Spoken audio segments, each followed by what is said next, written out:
Hello, everyone, and welcome once again to Quadradio. As today we turn our attention back to the ATV National Motocross Championship and AMA ATV Pro Racer Joe Byrd, one of the biggest in the business, I guess, if you say it the way that it really is. And we say hello and welcome to Joe Byrd. Joe, how's things going, bud?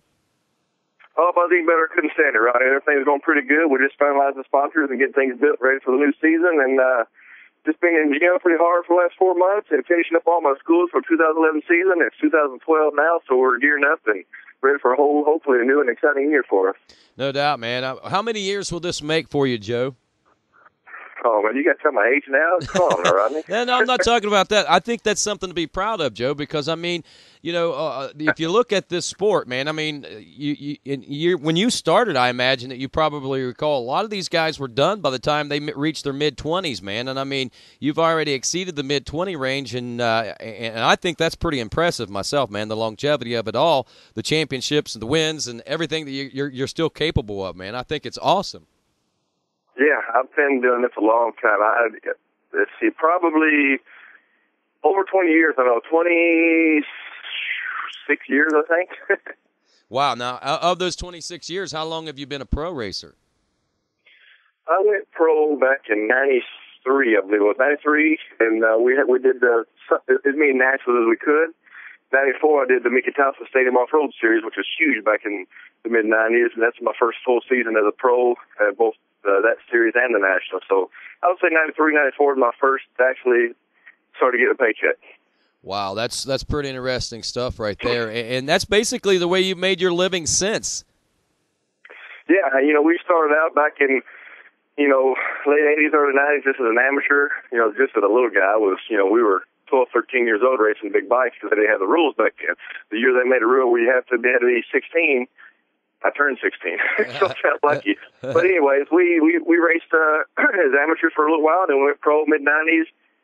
And yeah, just, of course, we wasn't making a lot of money. We wasn't making, you know, six figures or nothing, but we made enough just to get by.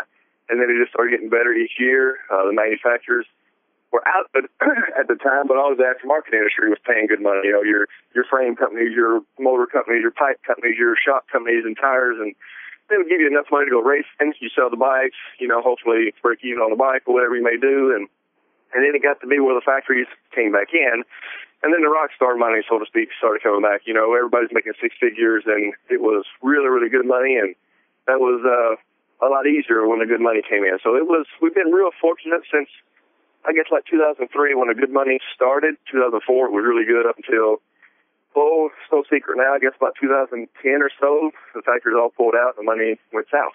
Yeah, and, you know, even for somebody like you as experienced as what you are and the things that you do, man, you've even seen your struggles as far as keeping your program as tight as what you would like, I'm sure. Yeah, I had, I guess probably 04, 05, I had a team for a long time, but I actually had an official team like 04, 05. And I grew up to 7 riders. I had amateurs, women, pro-am, all the way through the field. And just supporting the sport that gives so much back to me, I wanted to give people that couldn't afford to go racing and the proper techniques and the proper instructions and proper equipment and transportation, you know, for the races. And I wanted to get back to the sport. And that lasted up through 2010. And then last year, 2011, we had to pull the plug because the sponsor just wasn't back in the sport like they'd been back in it. So we had to pull the plug on that. So I still have myself going racing, and it's you know, it's not like it was, but, you know, the way I structured my program, I never actually had the full factory Doug Gus, Dustin Wimmer, Josh Creamer, Chad Weenan ride, so to speak, you know. I always, with Honda, they do the satellite program, and I had to take care of the trucks and the mechanics and the crew chiefs, and I had to hire all that, and everything worked out of my garage. So when they pulled the plug on the factory Kawasaki ride, the factory Suzuki ride, the guys were like Gus and Weenan and Wimmer that had the full rides. They were showing up in airplanes with suitcases, and the 18-wheeler was there with full-paid mechanics and crew chiefs and coordinators and managers and truck drivers, and that all of a sudden was no longer there. And who can afford to go out and buy that stuff? It's super expensive to compete with that.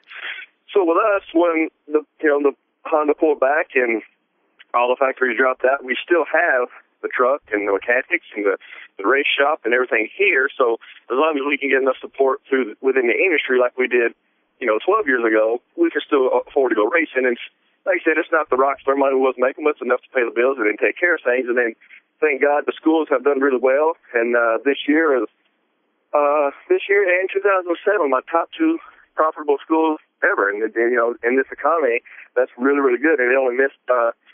I had to look at my numbers. I only missed my top school by like $1,000 this year. I mean, it was really, really close to being my best school year ever. And of course, we had to branch out and go to different countries and different things, but it's really worked out well. So there is still money in ATV racing, but it's a lot harder now than it was 2 years ago. We go to the mailbox and get all the checks in the mail and go out back and start training. That was easy.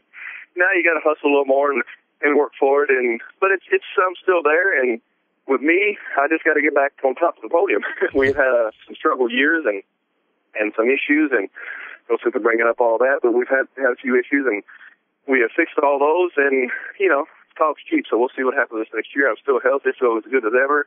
I want my title back, so I'm going after it again this year, and we'll see what happens. Wow. I like the way that sounds, Joe. And seeing you, I know you had your struggles this year, but seeing you being able to pull out at least one win and back on top of the podium, man, that was good for you, I'm sure, and at least a good high note for the season whenever you look back on it.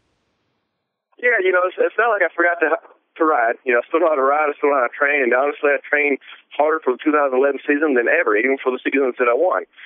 But, things happen. I got injured. I got injured last year. We had some equipment problems and just dumb stuff that happened without mentioning it. Just some weird stuff that would happen. And you talk to the people, and you're like, well, we've never seen that happen before. It just happened. It's just Murphy's Law. It's just part of racing. Right. It just wasn't my years. Hats off to the guys that won. Can-Am deserved it.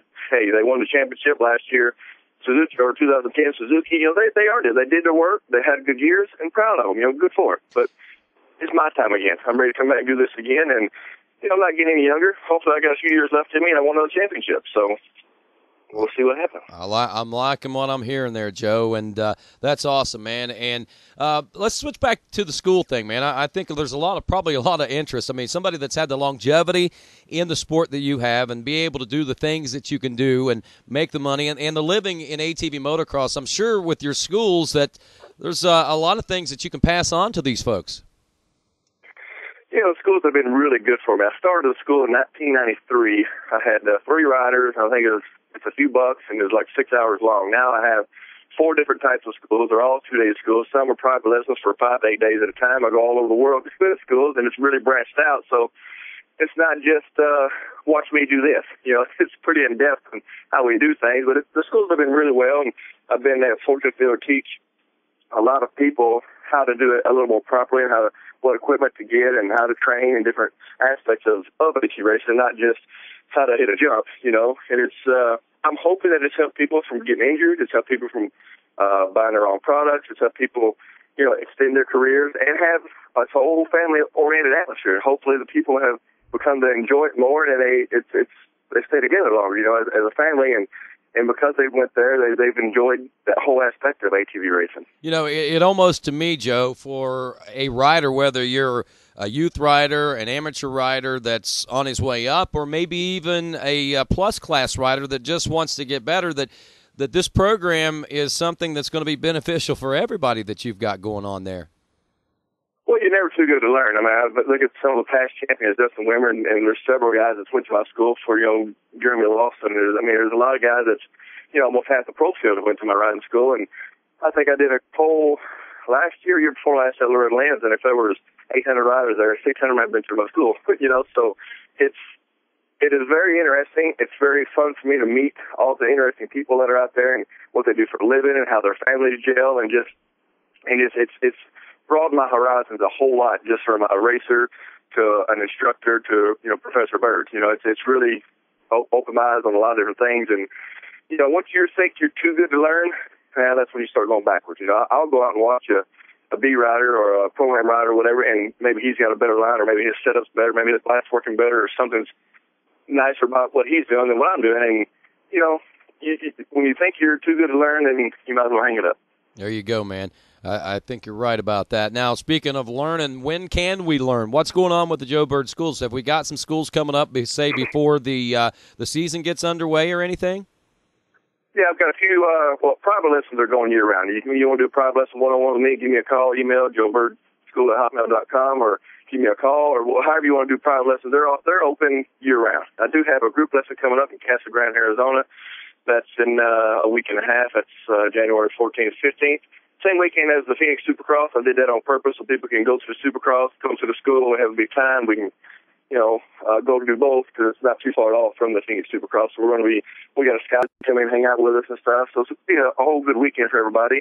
And then after that, I've got another one in March, towards the end of March in Florida, my place in Florida. We usually go December, January, February out in my place in Phoenix at the campground out there. And then we'll go to, I've got a place in Tampa, Florida. I'll have a school down there, and I'm there usually end of March and all of April there. So. Okay, you got a website again. Was it joebirdquadradingschool.com? The website is just joebird.com. It's easy to remember. joebird.com. Cool. So we'll write that down for sure. And before we let you go, Joe, give us an insight on what this year's program's looking like for you. What do you got planned as far as the team, and how are things looking right now? Well, we have a very similar program I had last year. Still going to be on Hondas. We're building a new Walsh hybrid Honda, and we're going to try that out. And we're trying to decide if we're going to put a program right on it or not. We're going to build it and do some testing for it. Kind of through Honda and through Walsh, and just get some ideas of what's going to work. We're hoping that we get a new bike from Honda here next year or so. So we're trying to get ahead of the game on that. But basically, we're going to be on the same machine, same sponsor, same everything. And all the problems that we had from 2011, we've addressed. We found the issues. In the last September, October, we've hopefully fixed those as we addressed them, and we're just ready to take something tried and true and go back out and get back to the winning ways of a couple years ago. Sounds good. Joe, I really appreciate you taking the time to talk with me, and hopefully we'll be able to give you a call up here in the next few weeks and just see how things are going, all right? That sounds good. I'm ready anytime. All righty. That's Joe Byrd. I'm Rodney Tomlin. This is Quadradio. Thanks for listening.